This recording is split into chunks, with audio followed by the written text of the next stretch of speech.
Hi, I'm Mr. McMillan and welcome to this 5-minute tutorial on Edexcel GCSE RS Unit 3.2 Matters of Life and Death. We begin with different beliefs about life after death.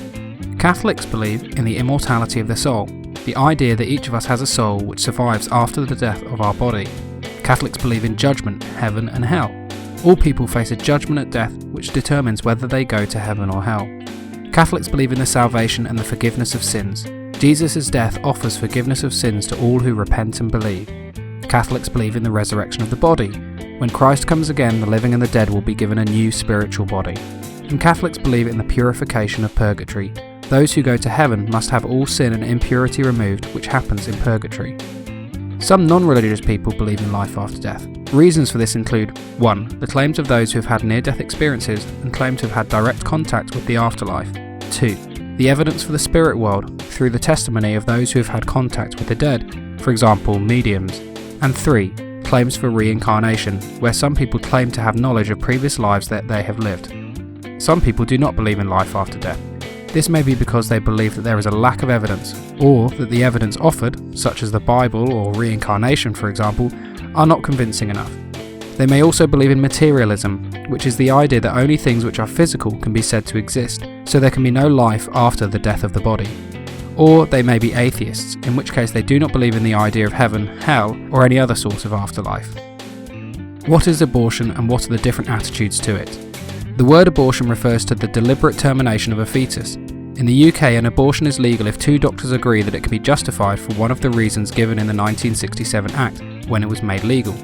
98% of UK abortions are done to protect the physical or mental well-being of the mother. Those who are against abortion are referred to as pro-life. They emphasise the right to life of the unborn child, and they are known to campaign for governments to ban all abortions or to reduce the availability of abortions. On the other side, those who are in favour of legalised abortion are called pro-choice, since they emphasise the right of a woman to choose what happens to her body. They campaign for abortions to be legal and accessible to those who need them. Catholic and evangelical Protestant Christians are pro-life and argue that abortions are wrong in all circumstances, since the Bible teaches the sanctity of life, which means all life is sacred. Psalm 139 teaches that life begins in the womb. Liberal Protestant Christians are pro-choice and claim that since Jesus taught us to love our neighbour, sometimes allowing an abortion may be more loving than not doing so. What is euthanasia and what are the different attitudes to euthanasia? Euthanasia comes from the Greek meaning easy death. It refers to the intentional ending of a person's life with the intention of ending pain or suffering. It is similar to assisted suicide, which is when a person ends their own life for the same reason. Both euthanasia and assisted suicide are illegal in the UK. Those who argue in favour of euthanasia and/or assisted suicide claim that many people have long, painful, undignified death, but each person should have the right to choose the manner and time of their death. Those who argue against euthanasia claim that it would compromise the patient-doctor trust, and legalising voluntary euthanasia may lead down a slippery slope to a point in the future where involuntary euthanasia becomes the norm. Catholics are against euthanasia because they say ending life deliberately is wrong, as it is against the sanctity of life as taught in the Bible. Evangelicals say we should do everything possible to extend life, and even allowing someone to die by switching off a life support machine is wrong. Liberals argue that doctors should act in accordance with the will of the patient, since the free will God gave us should be respected. What is poverty and what is the Catholic response to it? The word poverty means lacking the resources to sustain a quality of life.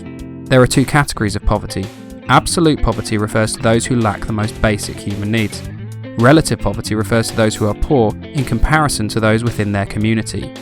Poverty has multiple causes, including war, disasters, disease, debt, and unfair trade.